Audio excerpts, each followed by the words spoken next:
கர்த்தருடைய பரிசுத்த நாமத்திற்கு மகிமை உண்டாவதாக. இந்த மாதத்திலும் தேவனுடைய சமூகத்திலே தேவனே உமது வார்த்தை என்ன என்று அப்படி சமூகத்தில் காத்திருந்த பொழுது ஒரு வார்த்தை கொண்டு கர்த்தர் பேசினார்.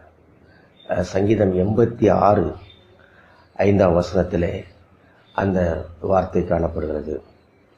அதிலே தாவீது கர்த்தரை பார்த்து இப்படி சொல்லுகிறார்.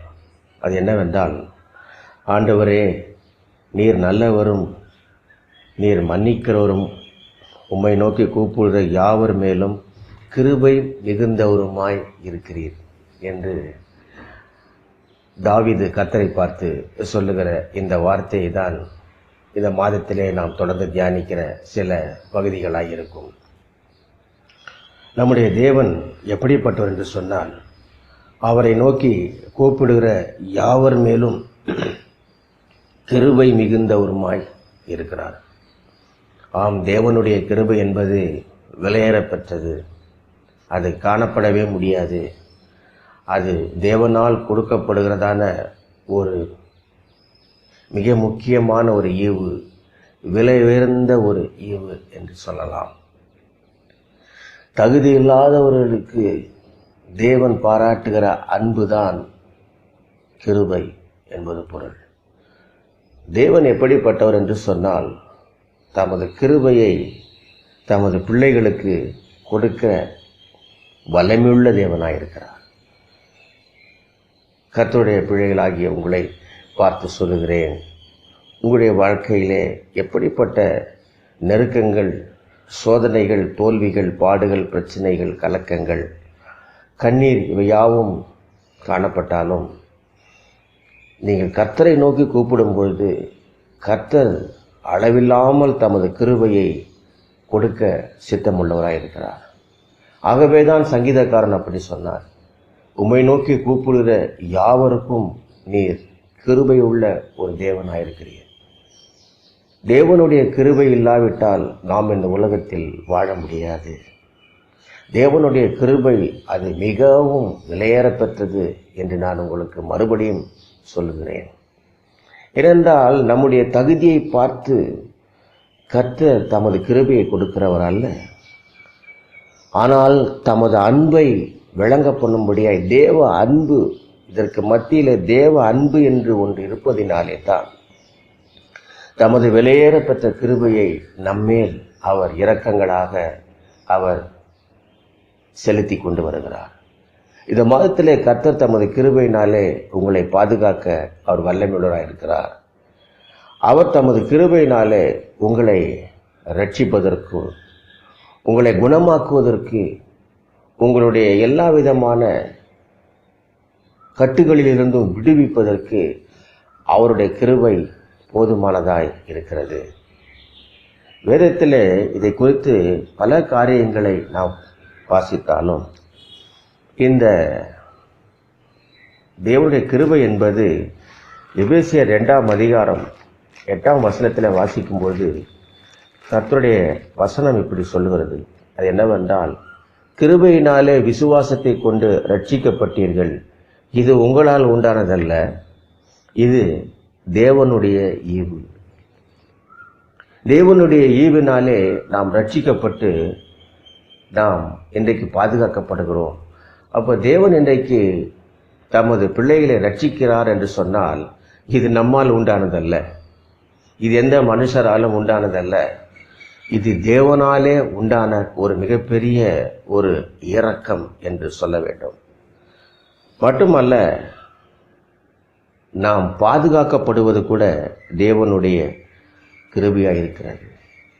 மட்டுமல்ல, இப்படி பல காரியங்களை சொல்லிக்கொண்டே போகலாம். நாம் மன்னிக்கப்படுவது கூட தேவனுடைய கிருபை என்று வேத வசனம் சொல்கிறது. ஏசாயா 43:25 வாசிக்கும் பொழுது, நானே உன் மீறுதல்களை என் நிமித்தமாக குலைத்து போடுகிறேன், உன் பாவங்களை நினையாமல் இருப்பேன். பாருங்க, தேவன் நம்முடைய பாவங்களை நினையாமல் இருப்பேன் என்று சொல்லுகிறார். யாரை பார்த்து சொல்லுகிறார் என்று சொன்னால், பாவத்திலே உழன்று தவிக்கிற மனுக்குலத்தை பார்த்து, நான் உங்கள் பாவத்தை நினையாமல் இருப்பேன் என்று சொல்லுகிறார் என்று சொன்னால் அதுவும் அவருடைய கிருபைதான். ஒருவேளை நம்முடைய பாவங்களுக்கு தக்கதாக தேவன் நமக்கு தண்டனையை கொடுப்பார் என்று சொன்னால் நம்மால் அதிலிருந்து மீளவே முடியாது. தேவன் இன்றைக்கு நம்மை சுகத்தோடு பலத்தோடும் ஆரோக்கியத்தோடு கூட கர்த்தர் நம்மை பாதுகாக்கப்பட்ட ஒரு நிலையிலே வைத்திருப்பார் என்று சொன்னால் அது தேவனுடைய கிருபை. அந்த தேவனுடைய கிருபையானது உங்களுக்கு போதுமானதாய் இருக்கும் என்பதிலே ஒவ்வொரு நாளும் போதுமானதாய் இருக்கும் என்பதில் எந்த சந்தேகம் இல்லை.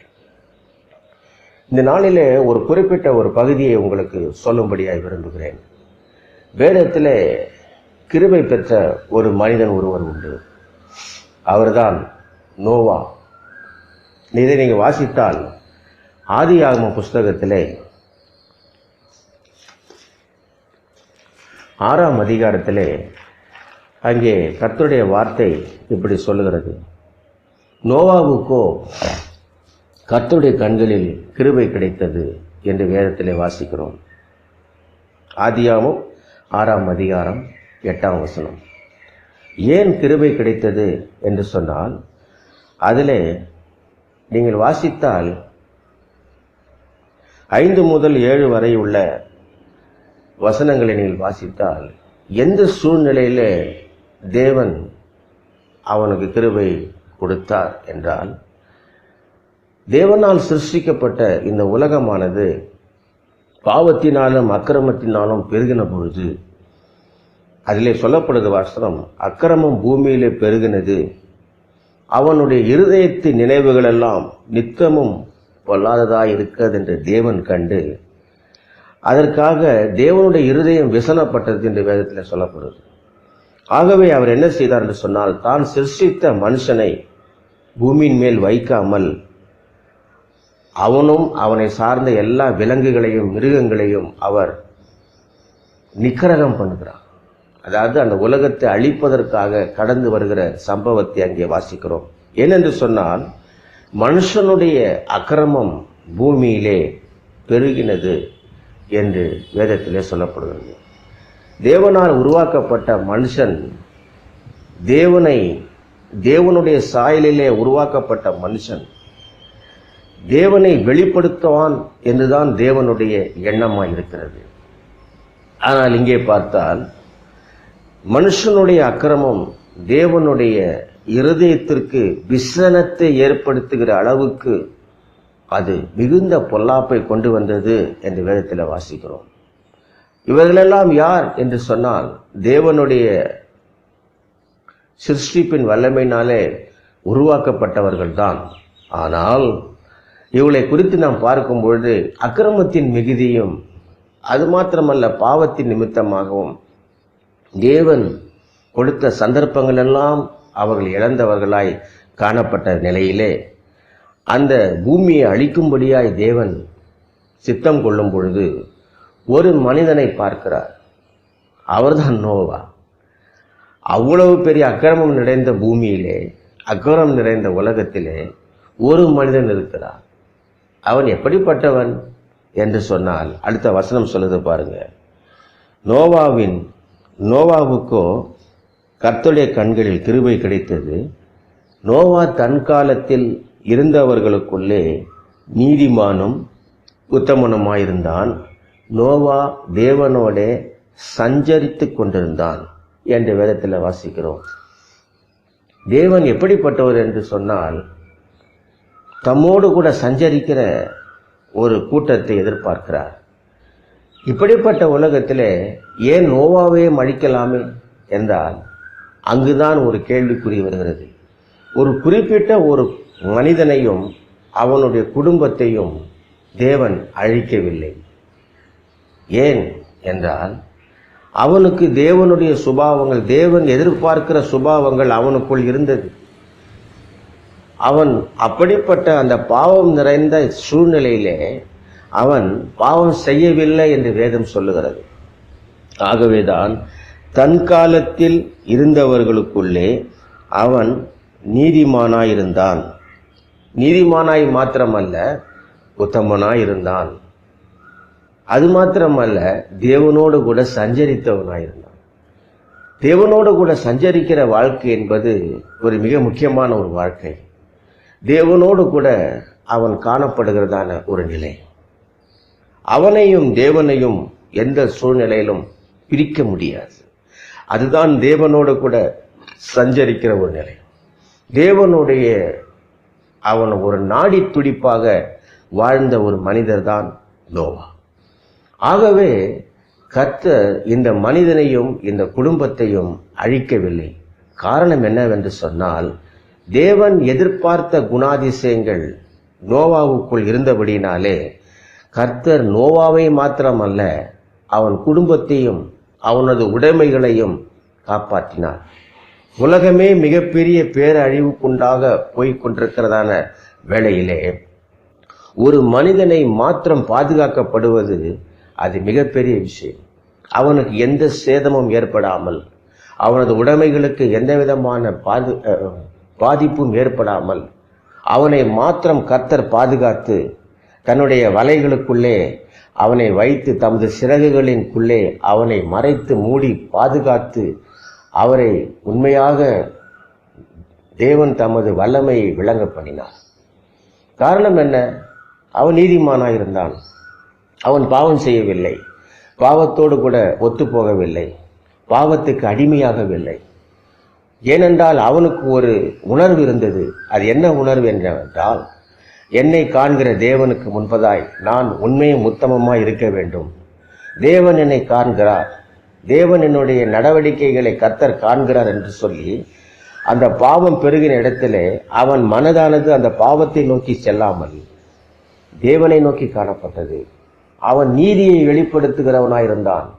ஏதோ நீதி என்று சொன்னால் இந்த உலகத்தின் நீதி அல்ல, அதிலே தேவனுடைய நீதி விளங்கும்படியாக அவன் காணப்பட்டான். அவன் ஒரு பரிசுத்தமுள்ள ஒரு ஜீவியம் வாழ்ந்தான் என்று சொல்ல முடியும். தேவனே அந்த நோவாவை குறித்து சாட்சி சொல்லக்கூடிய அளவுக்கு அவனுடைய இருதயத்தை தேவன் பார்த்தார். இவ்வளவு பேருக்கு மத்தியிலே அப்போ பாருங்க, பரலோகத்தில் இருக்கிற தேவன் சாதாரணமாக நம்முடைய தோற்றத்தை மாத்திரம் கர்த்தர் பார்க்கிறவர் அல்ல, இருதயத்தின் தோற்றத்தை பார்க்கிற தேவன், நினைவுகளின் தோற்றத்தை அறிந்த தேவன்.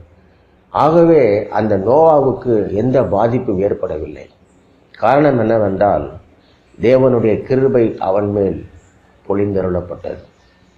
இந்த காலகட்டத்திலே அநேக விதமான இழப்புகள், அநேக பொருளாதார சீர்குலைவுகள் இன்றைக்கு நாம் சந்தித்துக் கொண்டிருக்கிற இந்த நாட்களிலே நாளைக்கு என்ன நடக்கும் என்பது நமக்கு தெரியாது. ஆனால் கொடுக்கப்பட்ட இந்த நாட்களை நாம் என்ன செய்ய வேண்டும் என்று சொன்னால், தேவனுடைய பார்வைக்கு உகந்தவர்களாய், உத்தமனுமாய், நீதிமானாய், தேவனோடு கூட காணப்படுகிற அந்த நோவாவை போல நீங்களும் நானும் காணப்பட்டால் நிச்சயமாக தேவனுடைய மிகப்பெரிய கிருபை இந்த நாட்களிலே பாதுகாக்கும் என்பதிலே எந்த விதமான சந்தேகமும் இல்லை. இந்த நாட்களிலே நம்மை பாதுகாப்பதற்கு எவ்வளவுதான் முகக்கவசங்களை அணிந்தாலும், எவ்வளவுதான் நம்மை நாமே பாதுகாப்பதற்கு பலவிதமான திட்டங்களை தீட்டினாலும் அவைகளெல்லாம் ஈடுபடாது.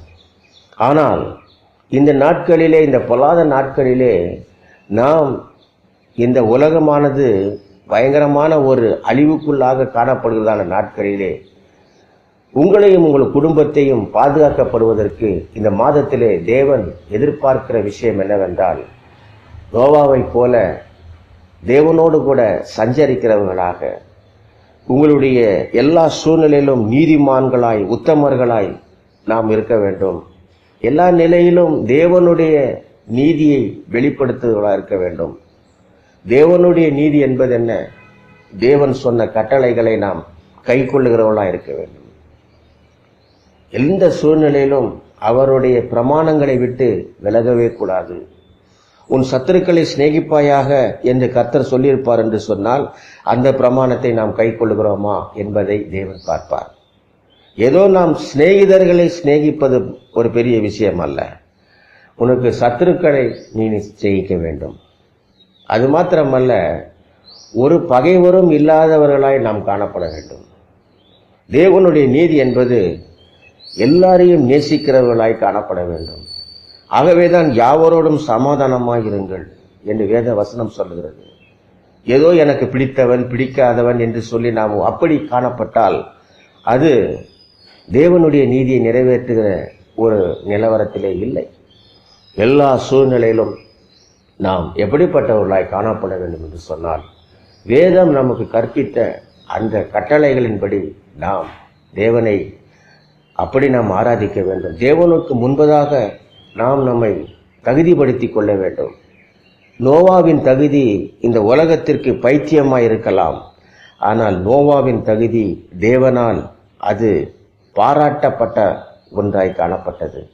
ஆகவேதான் உலகத்துக்கே மிகப்பெரிய அழிவு வந்தாலும் அவனையும் அவனது உடைமைகளையும் அவனது மக்களையும் கர்த்தர் அழகாக அந்த பேழைக்குள்ளே காப்பாற்றினார். ரகசியம் என்னவென்றால், இது தேவன் கொடுத்த மாபெரும் கிருபை. கர்த்தர் இந்த நாளிலும் உங்களுக்கு தமது கிருபையை வெளிப்படுத்த சித்தமுள்ளவராயிருக்கிறார். அவருடைய கிருபையை பெற்றுக்கொள்வதற்கு நாம் என்ன செய்ய வேண்டும் என்றால், நோவாவை போல நோவாவின் குணாதிசயங்கள் நம்முடைய வாழ்க்கையிலே காணப்படும் என்று சொன்னால், நம்முடைய ஜீவியத்திலே நோவாவுக்குரிய அந்த ஒரு தகுதிகள் காணப்படும் என்று சொன்னால், தேவனுடைய கிருபை எப்படி நோவாவுக்கு கொடுக்கப்பட்டதோ அதே கிருபை இன்றைக்கு கேட்டுக்கொண்டிருக்கிற உங்கள் மேலும் உங்கள் குடும்பத்தினருக்கும் தமது கிருபையை தேவன் வெளிப்படுத்த சித்தமுள்ளவராயிருக்கிறார். எந்த சூழ்நிலையிலும் தேவனுடைய அன்பை விட்டு விலகாதவர்களாக, தேவனுடைய பிரமாணங்களை விட்டு விலகிச் செல்லாதவர்களாக, கட்டளைகளை தேவன் நமக்கு கொடுத்த கட்டளைகள், வேதம் முழுவதும் தேவன் நமக்கு கொடுத்த கட்டளைகள் ஒன்றல்ல ரெண்டல்ல, ஏராளமான கட்டளைகள் உண்டு. அவைகளிலே நாம் பிசகுகிறவர்களாய் அல்ல. இந்த உலகத்திற்கு ஒத்த வேஷத்தை அவன் தரிக்கவில்லை. அந்த நோவா உலகத்திற்கு ஒத்த வேஷத்தை தரித்திருப்பான் என்று சொன்னால் அவன் நிச்சயமாய் அவன் கிருபையை பெற்றிருக்க முடியாது. அவனுக்கு எந்த விதமான அழிவிலிருந்தும் காப்பாற்றப்படுவதற்கு எந்த சக்தியும் இல்லை. ஆனால் அந்த சூழ்நிலையிலே அவன் தேவனுக்குரியவனாக, தேவனுடைய பார்வைக்கு அவன் ஒரு உகந்தவனாய் இருந்தபடினாலே கர்த்தர் தமது கிருபை அவன் மேல் வருஷிக்க பண்ணினார். இன்றைக்கு உங்களை பாதுகாக்கப்படுவதற்கு அல்லது நாம் பாதுகாக்கப்படுவதற்கு வேதம் இன்றைய சொல்லுகிறதான ஒரு நியமம் என்னவென்று சொன்னால், நாம் தேவனுக்குரியவர்களாய், தேவனோடு சஞ்சரிக்கிறவர்களாய், உத்தமர்களாய், நீதிமான்களாய், தேவன் எதிர்பார்க்கிற நீதி, தேவன் எதிர்பார்க்கிற உத்தமம் நமக்கு காணப்பட வேண்டும். ஏதோ உலகம் காண்பிக்கிறதான நீதி அல்ல, தேவன் என்னை பார்க்கிறார் என்று சொல்லி அந்த உத்தமத்திலும் அந்த நீதியிலும் நாம் உறுதியாய் நிற்போம் என்று சொன்னால் இந்த கிருபை நிச்சயமாக இதுவல்ல, இதைவிட எப்பேற்பட்ட அழிவு வந்தாலும் அது பாதுகாக்கும், ஜீவனை பாதுகாக்கும் என்று நான் உங்களுக்கு சொல்கிறேன். ஒருவேளை கேட்டுக்கொண்டிருக்க அருமையான தேவனுடைய பிள்ளையே, உங்களுடைய வாழ்க்கையிலே இந்த நாட்களிலே எல்லாவற்றையும் இழந்த நீங்கள் காணப்படலாம். நான் இழந்த சந்தோஷம் எனக்கு மீண்டும் கிடைக்குமா? நான் இழந்த பலன் எனக்கு மீண்டும் கிடைக்குமா? நான் இழந்த ஆரோக்கியம் எனக்கு மீண்டும் கிடைக்குமா? நான் உங்களுக்கு சொல்கிறேன், கர்த்தருடைய கிருபை யாவையும் சந்திக்கக்கூடியதாக இருக்கிறது. கர்த்தருடைய கிருபை எல்லாவற்றையும் கொடுக்கக்கூடியதாக இருக்கிறது. தேவனுடைய கிருபை என்பது விலையேற பெற்றது. தகுதி இல்லாதவர்களுக்கு தேவன் காண்பிக்கிற அன்புதான் அவருடைய கிருபை. அந்த கிருபை நிச்சயமாக உங்களையும் உங்கள் குடும்பத்தையும் கர்த்தர் பாதுகாப்பது மாத்திரமல்ல, உங்களுடைய ஜீவியத்தையும் அவர் பாதுகாப்பார், உங்களுடைய ஜீவனோடு கூட பாதுகாப்பார் என்று தேவனுடைய நாமத்திலே சொல்லுகிறேன். எந்த நேரத்திலும் நீங்கள் தேவனை விட்டு பின்வாங்காதவர்களாய் தேவன் மேல் அன்பு செலுத்துங்கள். தேவனுடைய நீதியின் மேலே நீங்கள் அதிகமாக உங்களுக்கு நேரத்தை இடம் கொடுங்கள். தேவனுடைய நீதியை நான் செய்கிறேனா, தேவனுடைய ராஜ்யத்துக்கென்று தேவனுக்கென்று நீங்கள் பிரயாசப்படுங்கள். அவன் ஒருவேளை நீங்கள் நோவாவை முகமுகமாய் பார்த்து, நோவா ஏன் நீ அப்படிப்பட்ட அழிவிலிருந்து பாதுகாக்கப்பட்டாய் என்றால் அவன் சொல்லுவான், நான் நினைக்கிறேன் அவன் நீதிமானாயிருந்தான் உத்தமனாயிருந்தான் என்றெல்லாம் சொல்வதை விட அவன் என்ன சொல்லுவான் என்று சொன்னால், நான் தேவனோடு சஞ்சரிக்கிறவனாய் அந்த ஒரு நிலவரத்திலிருந்து என்னை யாரும் பிரிக்கவில்லை.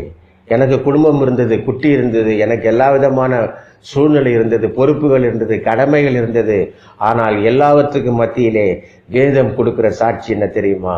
அவன் தேவனோடு கூட சஞ்சரிக்கிறவன், தேவனோடு கூட பேசுகிறவன், தேவனோடு கூட இடைப்படுகிறவன், தேவனோடு கூட தமது நேரங்களை செலவழிக்கிறவன். வல்லமையான ஒரு மனிதனாய் அவன் மாறினான். மாத்திரமல்ல, வேதம் முழுவதும் நீங்கள் எடுத்து பார்த்தால் நோவாவை குறித்த அநேக சாட்சிகள் சொல்லப்படுகிறது. அந்த நோவா இன்றைக்கு முன்னடையாளமாக எதை காண்பிக்கிறார் என்று சொன்னால், தேவனோடு கூட இருந்த ஒரு மனிதன். ஆகவே அவனுடைய வருஷங்கள் என்னவென்று சொன்னால், வேதத்தில் வாசிக்கிறோம் 350 வருஷம் உயிரோடு இருந்தார் என்று வேதம் சொல்லுகிறது. ஆதியாகமம் 9ஆம் அதிகாரம் 28ஆம் வசனத்தில் நீங்கள் வாசித்தால் நோவாவின் வருஷம் எத்தனை தெரியுமா? 350 வருஷம். 100 வருஷம் பார்க்கறதே பெரிய விஷயம். ஆனால் 350 வயசு வரைக்கும் நோவா உயிரோடு கூட இருந்தான். அவன் நீடித்த ஆயுளை அவன் பார்த்தான். அவனுக்கு எந்த சேதமும் இல்லை, எந்த விதமான மெடிசனும் அவன் எடுத்ததா எனக்கு தெரியவில்லை. ஆனால் கர்த்தர் அவனுடைய ஜீவனை பாதுகாத்தார். அந்த நோவாவுக்கு கர்த்தர் கிருபையை அளவில்லாமல் கொடுத்தார். அதே கிருபையை உங்களுக்கு கொடுக்க வல்லமையுள்ளவராக இருக்கிறார். இப்பொழுதும் நீங்கள் இருக்கிற இடங்களிலே கண்களை மூடிக்கொள்ளுங்கள். தேவனை நோக்கி பார்ப்போம். கர்த்தர் இந்த கிருபையை உங்களுக்கும் உங்கள் குடும்பத்தின் மேலும் வருஷிக்க பண்ணுவார் என்று கர்த்தர் நாமத்திலே சொல்லுகிறேன்.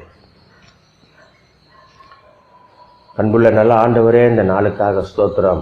ஆண்டவரே, இந்த மாதத்திலே நீர் இந்த நாளிலே நீர் எங்களுக்கு கொடுத்த உமது வார்த்தைக்காய் ஸ்தோத்திரம். உம்மை நோக்கி கூப்பிடுகிற யாவர் மேலும் நீர் கிருபையை வருஷிக்கப்படுகிற தேவன் என்று தியானித்த இந்த பகுதியின் வாயிலாக கர்த்தாவே, இந்த வார்த்தையை கேட்டுக்கொண்டிருக்கிற யாராக இருந்தாலும் சரி, அவர்களையும் அவள் குடும்பங்களையும் ஜீவனையும் பாதுகாப்பது உமது கிருபையாய் இருக்கிறதப்பா. ஆண்டவரே, தகுதி இல்லாதவர்களுக்கு தேவனுடைய அன்பை கொடுக்கிறதே கிருபை என்று நாங்கள் தியானித்தோம். அப்படிப்பட்ட கிருபையை நாங்கள் தகுதி உள்ளவர்கள் அல்ல, எங்களை நீ தகுதிப்படுத்தும்படியாய் ஜெபிக்கிறப்பா. ஸ்தோத்திரம். நோவாவை போல ஆண்டவரே, நீதிமானாய் உத்தமனாய் உம்மோடு கூட சஞ்சரிக்கிற, உம்மோடு கூட நேரங்களை செலவழிக்கிறவர்களாய் மாற்றும். உமது பிரமாணங்களிலே நாங்கள் விட்டு விலகாதவர்களாய், விட்டு பிசகாதவர்களாய் மாற்றும். உம்முடைய நாமத்தினாலே கர்த்தாவே, உமது ஆசீர்வாதங்கள் கேட்டுக்கொண்டிருக்கிற ஒவ்வொருவர் மேலும் வருவதாக.